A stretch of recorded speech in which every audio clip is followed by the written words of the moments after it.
Welcome to Flutespace, a platform created to show interesting stories related to life as a flutist and discovering inspiring content in form of a podcast. You can catch up with us on our Instagram at theflutespace, and you can listen to our podcast on Apple Podcasts, Spotify, Google Podcasts, and YouTube. All these links can be found in our link tree in the description. And if you want to support us, you can buy us a coffee at buymeacoffee.com/theflutespace, or you can join us on Patreon. Probably you always thought that there is not a lot of repertoire for piccolo and that they just play high notes. But that's not the reality, and today with Peter Verhoyen you will discover how interesting is the piccolo world. Welcome to Flute Space. We're so excited to have you here because you're a very busy person, so this is an honor. Yes, thank you for taking your time. Very happy to be here, and sorry that I kept you waiting so long. I've been very busy. Well, we have multiple questions for you because you're teaching a lot, you're playing in orchestra, you have your own book project, you're recording CDs, and we wanted to start with teaching. You established the first Piccolo Master worldwide, and that's a significant achievement, and we wanted to ask what motivated this and how has it impacted the next generation of piccolo players? Okay, well, maybe throwing this from the start, the thing is when I did my piccolo audition at the Antwerp Symphony Orchestra, I never had piccolo lessons before. But I had a lot of flute lessons, and I also had some experience working together with my since then very good colleague Aldo Baarten. I was already at the Conservatory of Antwerp as a teacher of flute pedagogy. Already at that time, most universities and conservatories around the world started seeing the importance of having a specific piccolo teacher. But that was very far away from the Piccolo Master program we have now in Antwerp. It was just a teacher that came to give a couple of lessons to the students, just to make sure that they would have the advice from somebody that is really playing the piccolo actively. After that, when I got appointed at the Antwerp Symphony Orchestra, Aldo asked me if I could teach those extra piccolo lessons for the students in Antwerp, and it was really fun. I think Aldo already had developed a fantastic piccolo flute faculty at the conservatory in Antwerp, and it was really fun to teach those people the piccolo. But then Aldo suggested maybe we should do something more, because when people are graduating at the school, when they get their masters, still they are not totally ready for the orchestra audition, and it would be fun if they could stay a bit longer and specialize in piccolo playing. So actually it was his idea, but I was very enthusiastic of it, and at first in the first year already we attracted not only one graduated master student of the Conservatory of Antwerp, but also a student that came from another school. And the fun fact about this is that already from the start, from the very first Piccolo Master I could teach, that was my first student, Gudrun Burel, and she won the piccolo position at an orchestra in Holland. At Gelders Orkest. So immediately the formula proved to be successful, and where it started with a small experiment with a couple of students. Now this year already we have in the Piccolo Masters in Antwerp 12 students, which is of course a very big success and a very real fun thing to do. Yeah. And how different, what would you say were the most significant changes from those early stages of the piccolo class until now? Well, yeah, we were used to work with the students of the conservatory, like I think in any conservatory around the world where they give piccolo lessons, like doing the basics, like studying the Vivaldi concerto and the Mozart rondo, and then a couple of excerpts. But the idea behind the Piccolo Master is, well, now we're going to just try to study the piccolo with the same kind of ambition as we have when we study the flute.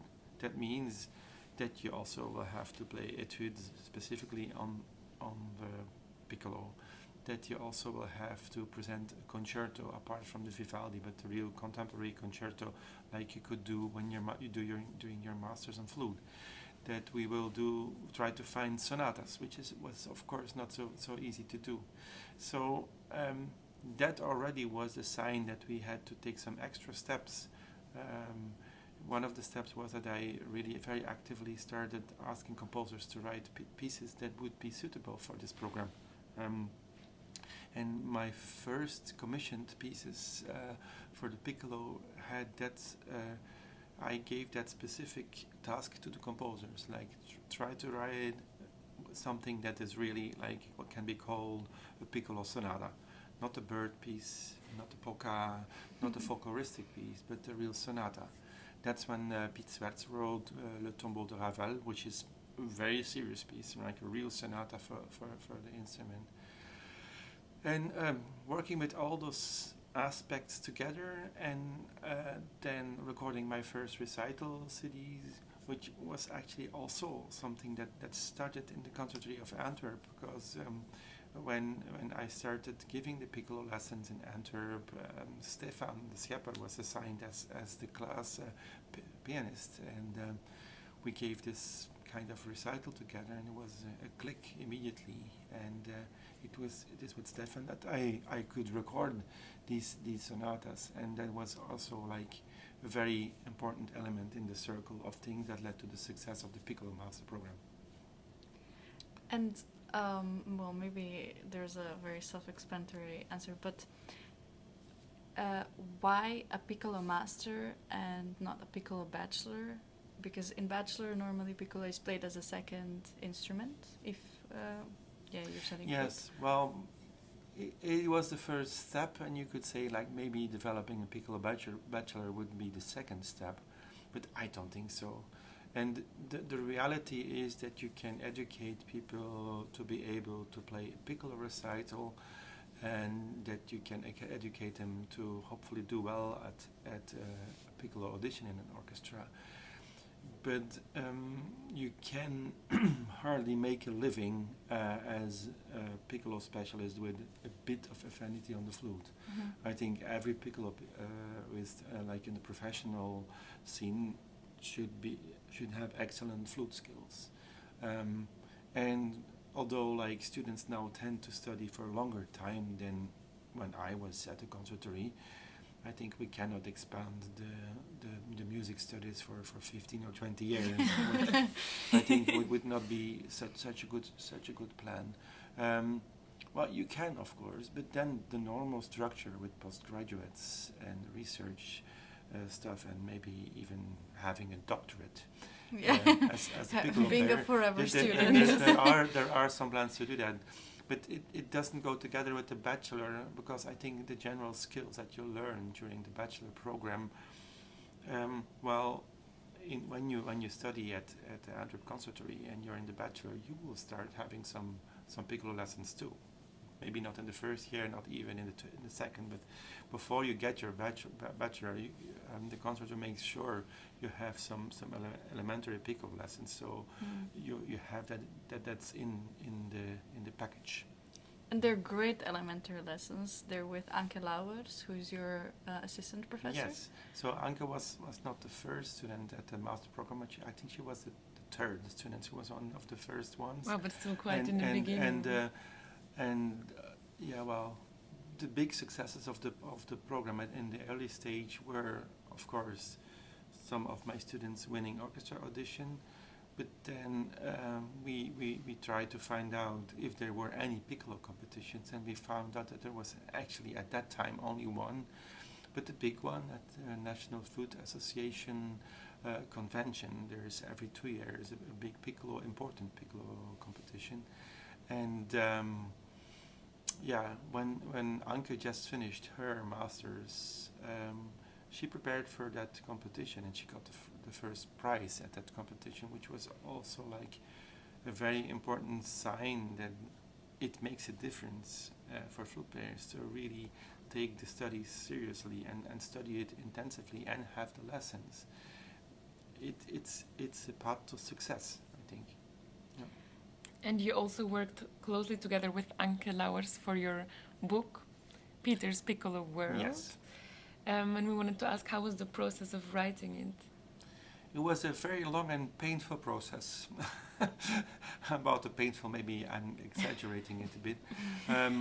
But making a book is already in my mind since a long time.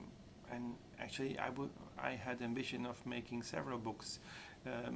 Like when I was giving the flute pedagogy courses, I thought, well, there's still some book that should be written. But then, of course, if you go to the music shop, you will see so many books on flute playing, so many of them, and all are very good in some things and less good in others. So, conclusion, bottom line is, I think that maybe every flute teacher should take the best elements of these books and then make his own method. So I didn't feel the need to publish something specifically for flute, but for piccolo I did, because if you go to that same shop and you're going to find the books on piccolo pedagogy, you will hardly find anything. Well, you will find Jean-Louis Beaumadier's book, which is quite okay, and there's a lot of good ideas in that. Then you will find the Nicola Mazzanti method, which is an excellent collection of exercises, a very extensive work.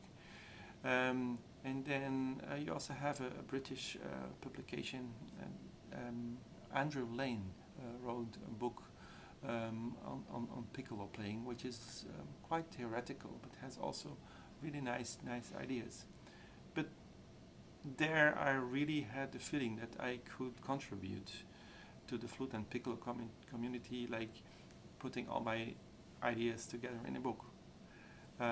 Only I find out that one, there was a big lack of time to do it.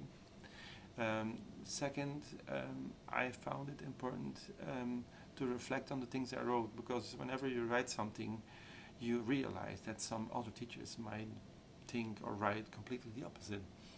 And I don't want to spread controversy in the flute and piccolo world. There is already enough of them. I just wanted to give some guidelines for students, like how to approach the switch between flute and piccolo, for instance. I have to say that one very important step in developing the book was also the moment I got a job in another school. I was appointed as the piccolo teacher of the Kunstuniversität in Graz. Was very important. Why? Because both schools are high-level schools, but the kind of students you get there are from other countries and from other flute professors, and they approach the piccolo playing from another angle. And actually, from teaching over there, I already learned a lot of information. We got a lot of insights there. But then when I came from the idea of making the book to really just start doing that, I was very lucky that I could talk about this a lot with my assistant at the conservatory, with Anke, and also with a graduated student from the program, also Sarah Miller, who during her master's also won the position of second flute with piccolo at the Brussels Philharmonic Orchestra. She was our first guest, by the way. And talking with both former students, proud Piccolo Masters as I call them, gave me a lot of inspiration and also the courage to start working on the book. On top of it, I was very lucky to have my daughter Anne-Sophie just at the moment in her career when she went more in not to specializing in harp playing, but more into graphic design and illustration. And I found out that she was actually the perfect person to make the drawings for this book, because we really wanted to to add a lot of very specific graphic and illustration kind of elements in the book, which is normally a very difficult process for a writer of a book to find an illustrator that really talks the same language in ideas about how to do it, and that was also a very important aspect of the process. It took way more time than I had thought it would take. Not because my co-writers were lazy or anything, but whenever we started writing things, we thought like, hey, is this really what we want to put there? And a lot of things were questioned all the time, which is good. But at a certain moment, I thought like, now I've had it. Now we're just going to go with it. And then we printed the book.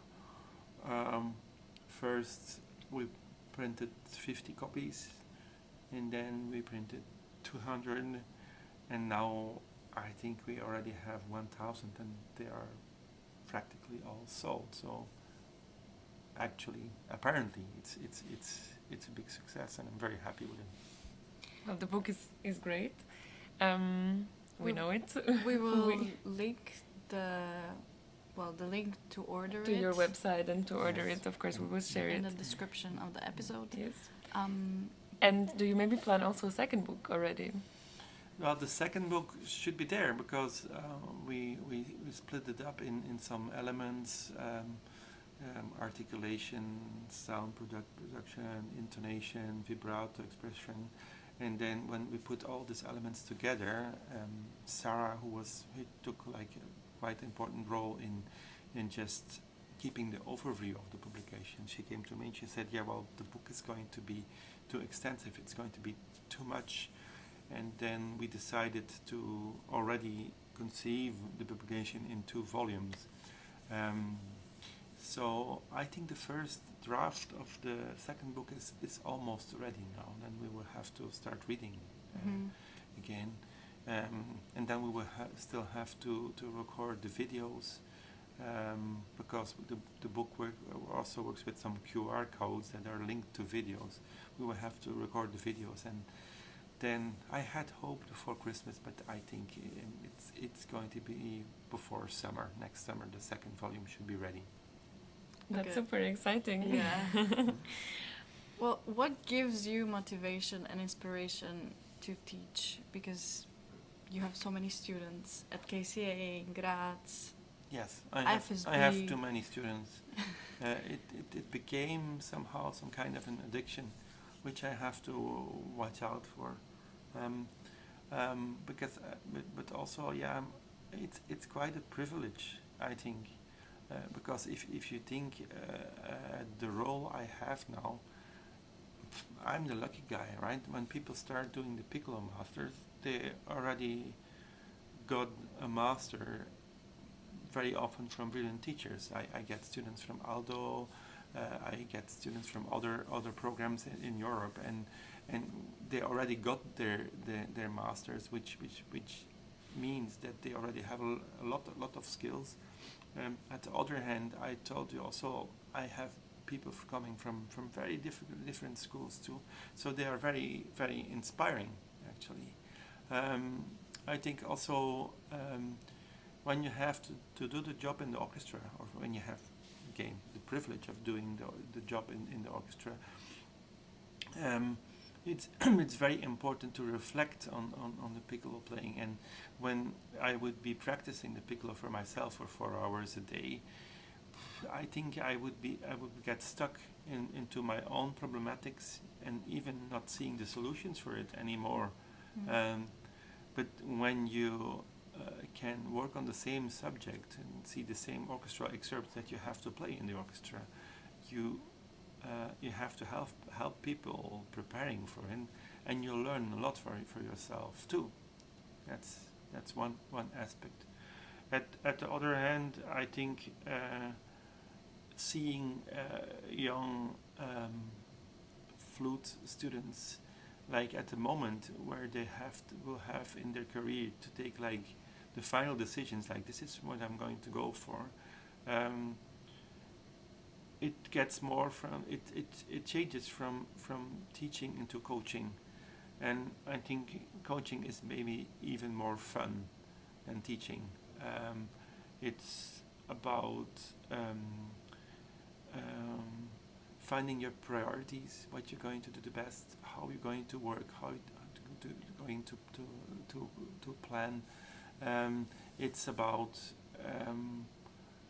finding the courage to do these auditions and tell people that it really can make the difference if you prepare well for it, which is something that people at age 24, 26, 28 seem to forget.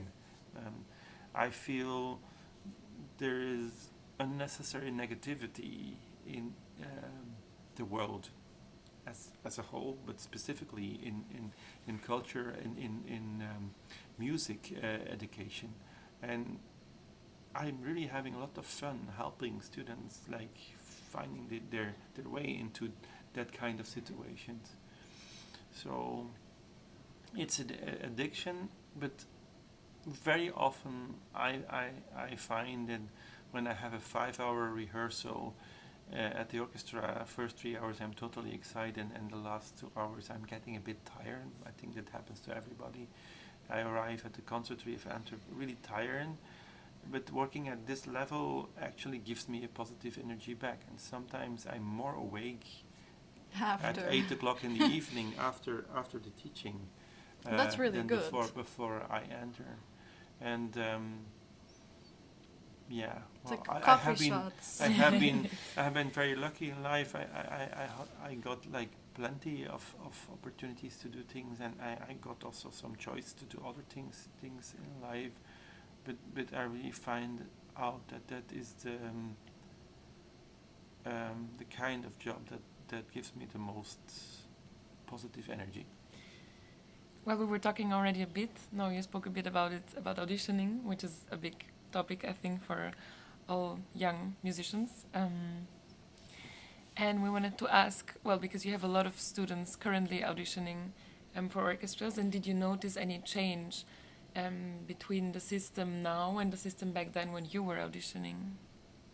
Well, I think it became more difficult because of the globalization, right? When I was the age of my students, I was aware of about the auditions in my country and maybe in Holland and maybe in the north of France. I didn't know about all the auditions. MUVAC didn't exist at that time, and sometimes we heard about something.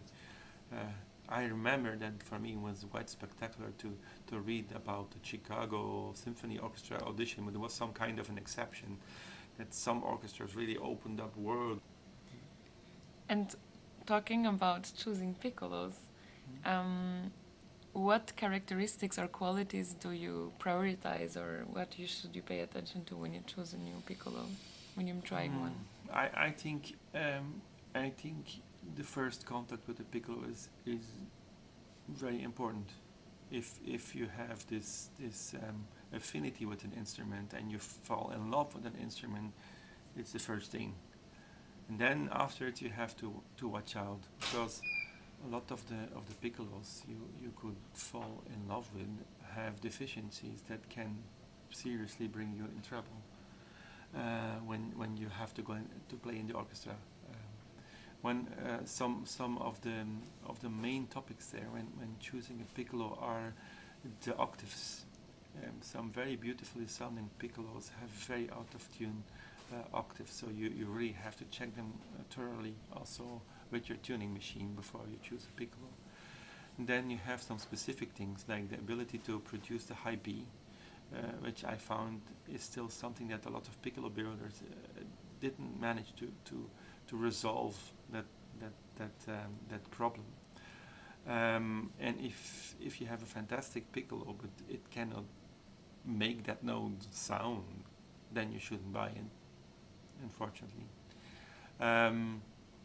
I have to say that ability can change if you have a look at the position of the tuning cork. I feel that very often piccolos are sold for beautiful sounding quality by putting a specific position of the cork, which is not the best one, to have the homogeneous intonation even, and to have the speaking high note. And then, I think when you choose a piccolo, you have to divide it to two aspects. That's the color and the articulation. Very often piccolos with very beautiful colors have difficult articulation, and also the other way round.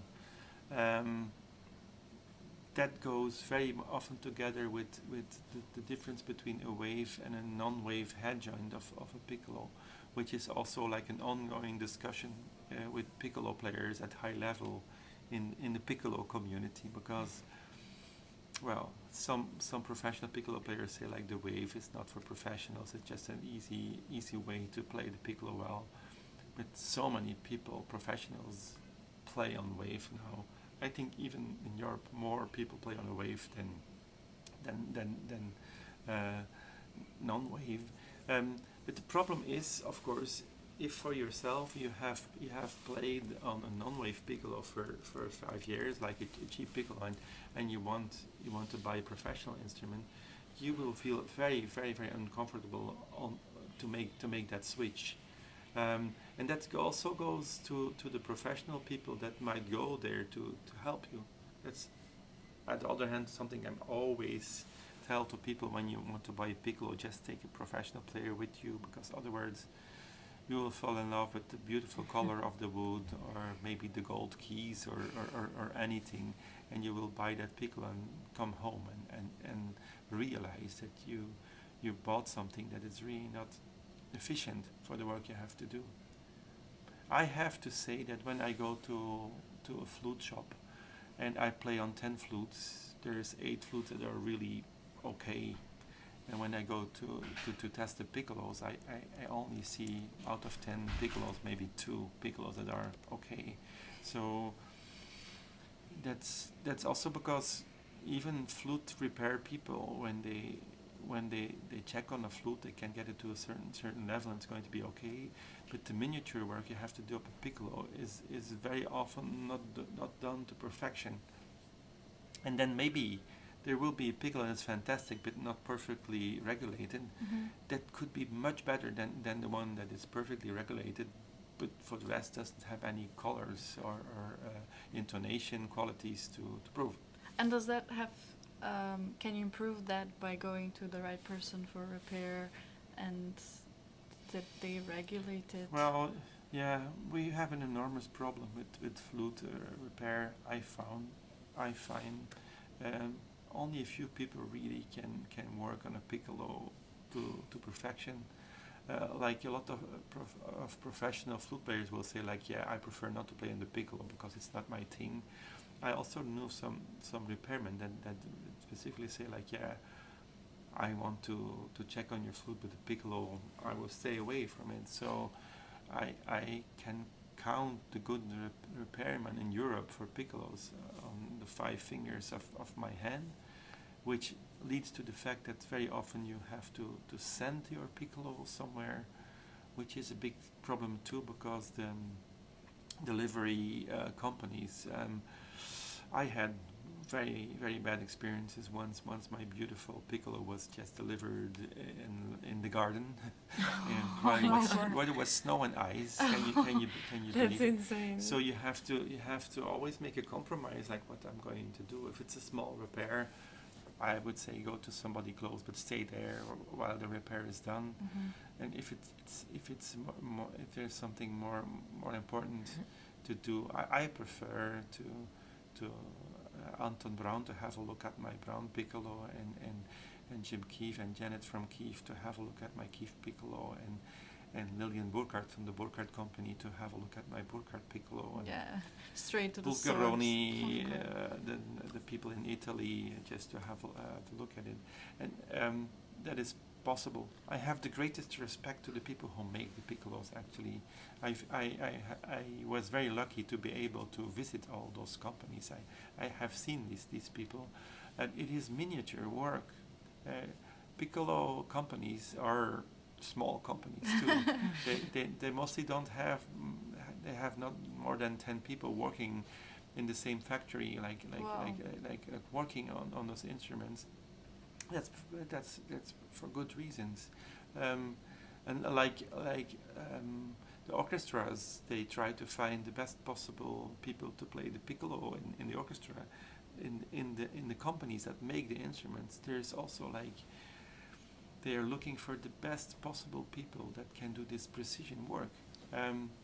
It's a kind of a nerve-wracking job to make a piccolo, because then you put that beautiful mechanism on that wooden tube, and then suddenly you see that there's like a crack in that wood, and then you have to start Again. all All over. over again. One of my first experiences with visiting a company was more than 20 years ago. I went to visit the Haynes company, and there was this big container, and I asked the people, like, what is there? Well, that's are the tubes that we couldn't use anymore. It was like a full container of like would-be piccolos Yeah. that never will be a piccolo. Because they that is crack. so Yeah, sad. Yeah.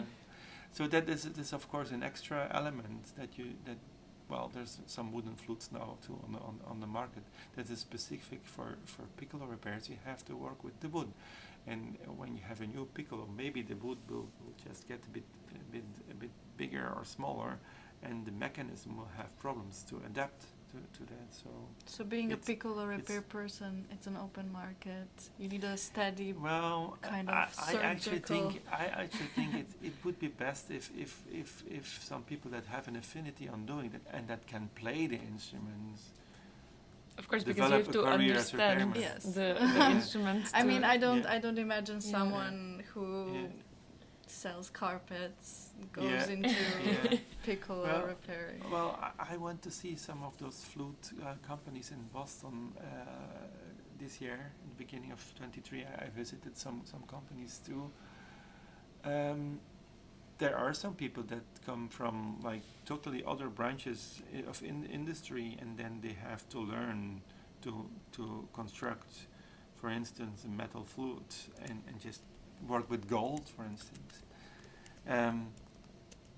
It's really difficult job, and you cannot work like for 8 hours on this kind of things, because you get all shaky and nervous, because they're the same thing. We Who need care? experts. We need experts in doing that. Yeah. for sure. So Well, we talked about a lot of interesting things already. That was our questions, but also the audience asked some questions that we're now gonna pass on to you. So one person asked, how does he manage all his commitments, teaching in Graz, KCA, orchestra, traveling, and still appears to be focused at work, optimistic and encouraging at the same time? How do you manage that? Well, I hope I can manage that. It's always a choice, and see how far you can go with things. You have to know that 5 years ago I was even combining all those things with being the director of a big music school in Belgium too. So there are some moments that you see that you cannot manage this anymore, because it takes both physical and emotional energy doing this kind of things. Now it depends, of course, on the team that you have around you. I will just briefly discuss that my family is very supporting in what I do. I think my wife is the best manager I could imagine in this kind of things. Also, I have a very good pianist working at my home too, which is my son. I have Stefan, which is been my pianist in the master program of Antwerp, and my partner in crime for the CDs I've recorded. And these people help me doing it, and they don't give me extra problems. No, they solve a lot of problems for me. I would say that if I'm not teaching my students in Antwerp, but Stefan is working during rehearsals with them, they learn maybe even more at this kind of rehearsals than they will have with my lessons. And we discussed Anke also, which is the best possible teaching assistant you could imagine to have in the conservatory. That helps. For the rest, it's time management and trying to just to be very very careful with both aspects of the energy. I think is the physical energy. I learned that I really need to go running and to do a bit of a workout because otherwise I don't have the physical condition to sit on stage even because when people are finishing their work, I'm sometimes still have to start doing the most important thing about it. And the piccolo solos are very often at the end of the concerts, which is of course something that you have to take in account. There's a constant concern of not getting overly tired, and if that continues, then well, you have to do adaptations. I think the Piccolo Master in Antwerp is now at I think the biggest number of students that I can manage to do. For me, the breaking point is when you cannot name your students in 3 minutes time. I try to sometimes I repeat the 12 names of my master students to be sure that they're all doing well. The thing is, there it's not them just asking me for lessons. It's me like trying to get in touch with their professional careers and follow up if they are doing well, if they're not forgetting something, if they're not doing too many auditions at the same time, if they still leave enough time to practice. So while I'm doing my time management, a very important aspect of the coaching part of the Piccolo Master is that I try to get track of their time management too, which is, I think, the biggest problem in music education for the moment. Being a student at the conservatory involves many more things than they were like present when I studied, where there was a big focus on just the job, like getting ready for the job. Now, with the academization of the education programs, there's other things that became, and I think with the good ride, also more important, right? You got the creative projects, you got the master papers, all these things, they are important, but they should be done with a good time management. Yeah. Right? If you spend too much time with the one thing, probably the other thing is going to suffer. But there again, I think combining these jobs, they are compatible. You see, the orchestra job gives me the inspiration in what to tell to my students, and then doing the same job in Graz gives me a lot of inspiration, like how you can see education from other angles. Yeah. Because I think the concept of the Graz school is very different from the Antwerp school. So every time I travel to Graz, well, it's also a way of taking some distance from my projects in Antwerp, and I mostly return refreshed to them after. And then, of course, there's a master classes and the festivals. There's plenty of it now. I try to, at this moment, my goal is to not do more than one master class in a month, because it could get too much. But even there, whenever I go to some places, I come back with a lot of ideas, insights, and energy too. So it's double. And sometimes I think it's even not good to have too much time to reflect on things. I think you have to find some balance in that. Yeah, that's why they're philosophers. Mm. Another person asked, what are the qualities a piccolo player should have? Nervosity. I think piccolo is an instrument by character, maybe very very different from the double bass and the cello, right? And I think you have to have this ability to do this kind of bungee jumping kind of thing, right? You have to have the courage to jump. if you're going to be too much reflective on those things, there's going to be the stop signal in your head when you have to play something in the piccolo. So I'm constantly have the feeling that I'm doing something very adventurous, sitting there with that small instrument, and where people try to relax for concerts. My biggest concern is that I would sit on stage like too relaxed and too much zen, because that would not be the right vibe to generate a Tchaik 4 solo, for instance. It expresses some kind of nervosity, and I think that is a character thing. I think that's the only thing, because all the other things, when you have the ambition and dedication and you love the instrument and you want to hear that sound, of course that's maybe the second thing. You need to have that affinity, and you have to love listening to these high notes, and you have to be happy being like having that circle of birds around your head all the time. I would not call it naivety, but it's a bit close. I think this not too much reflective happiness and the ability to create that in your brain is something that you need. Okay, and I think it's very good that we have characters that really are compatible with the kind of instrument, and that you try to see them. Yeah.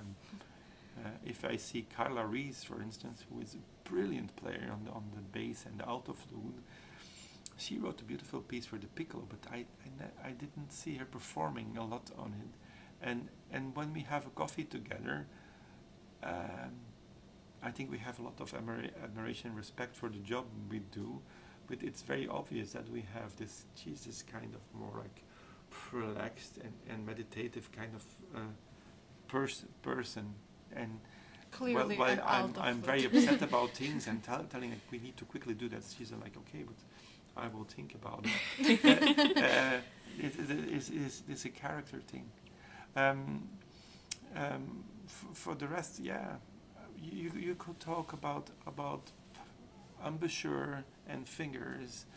When we're doing the lip work in the book, there's quite a lot of explanation on how to form the embouchure.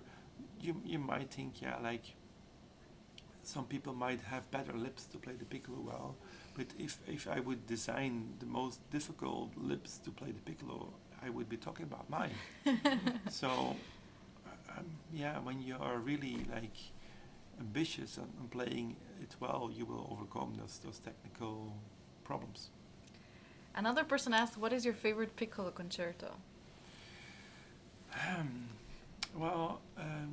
My favorite piccolo concerto is not Vivaldi, because it's not a piccolo concerto. I love playing it, but I did a lot of attempts playing it very well, and I recorded on CD twice and on video the third time, and I'm very happy with the performance and the fun I had making it. It's also not Liebermann. Liebermann is maybe the most seriously taken concerto for the piccolo, and it is a good work, though I'm not particularly fond of the third movement of it. Then there's a lot of concertos that have some beautiful moments, but I think to be interesting from the very beginning to the very end, it's difficult to find good music for instrument. Maybe it hasn't been written yet. I was very lucky to have some concertos written for me, and I think in the CD with the 4 concertos I released last year, these are really good concertos, and it's maybe not even respectful to those 4 composers to make a choice there. But the concerto I got as a present from the person that took over the school I was talking about a couple of minutes ago, Erik de Simpelaar, is an intriguing and good work. It's very ambitious. It has the full orchestration, which is probably the reason it's not going to be performed so often. I remember recording this concerto in COVID times when we had to leave like a couple of meters of space between the musicians, and I never saw such an impressive lineup on a very big stage to have this full orchestra, and then that being combined with the piccolo in a beautiful, very virtuosic, beautiful concerto. Yeah, it was one of the highlights, I think, in my career.